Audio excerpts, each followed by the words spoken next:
বন্ধুরা, আসসালামু আলাইকুম। আমরা সবাই কেমন আছি? দোয়া করতেছি সবাই ভালো আছো।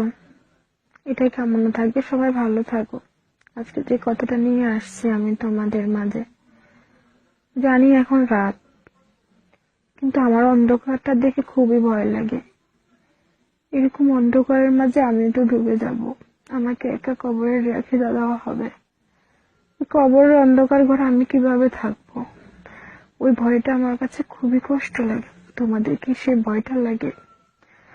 যখন আমি আমার মায়ের কথা মনে পড়ে, যখন শুনি আমার আল্লাহ মায়ের থেকে 70 গুণ মায়া বেশি রাখেন, তাহলে বন্ধুরা, মাকে এত কষ্ট দেওয়ার পরেও মাকে মা বলে ডাক দিলে মা জবাব দিয়ে পারে না।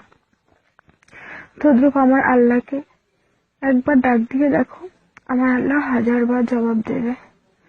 আল্লাহ বলছেন, আমি পরম করুণাময়, আমি দয়াশীল। আমার কাছে তোমরা প্রার্থনা করো, আমি তোমাদের প্রার্থনা কবুল করব। নিজের দুঃখের কথা, কষ্টের কথা অন্য লোকের কাছে বলে নিজেকে কখনো ছোট করো না। নিজের কষ্টের কথা, নিজের অভাবের কথা, নিজের দুঃখের কথাগুলো নামাজের বিছানা বসিয়ে যায়, নামাজের উপরে বসে বসে আল্লাহর কাছে বল। তাহলে আল্লাহ শুনবে, তোমাকে নিয়ামত দান করবে। আমি পেয়েছি সেই নিয়ামত, আমি নিজে স্বয়ং সাক্ষী।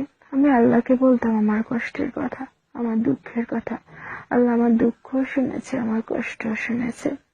বন্ধুরা, তোমরাও করো, 5 ওয়াক্ত নামাজ পড়ো, আল্লাহকে স্মরণ করো। আমরা কিসের মালিক জানো? 3.5 হাত জায়গার মালিক। আর নিজের শৈল অনুপাতে 5 কাপড় সাদা কাপড়ের মালিক। আর গোসল, আমাদেরকে বড়ই পাতার গরম জল দিয়ে গোসল করানো হবে। এটাই হচ্ছে আমাদের জীবন, আমাকে বিদে দিতে হবে। তখন আমার ছেলেমেয়েরা বলবে, আমার আত্মীয় স্বজনেরা বলবে, সবাই বলবে দেরি হয়ে যাচ্ছে, তাড়াতাড়ি দাফন দাও। আল্লাহ বলে, তোকে আমি রাখবো কি? তোর আত্মীয় স্বজনেরা তো তোকে উপরে রাখতে যাচ্ছে না। তোর রু আমি নিয়ে আসার সাথে সাথে তোকে দাফন করার ব্যবস্থা করতেছে। এটাই হচ্ছে আমাদের ভবিষ্যৎ, এটাই হচ্ছে আমাদের জীবন। জন্ম যখন নিয়েছি, মৃত্যু হবেই, কিন্তু সেই মৃত্যুর ভয়টা আমার কাছে খুবই কষ্ট হয়। আল্লাহ পৃথিবীতে দিয়েছে পরীক্ষা নেওয়ার জন্য। আমি দেখতেছি অনেক কষ্ট হচ্ছে, কি করব? এখনকার মানুষের আচরণ দেখলে আরো কষ্ট লাগে।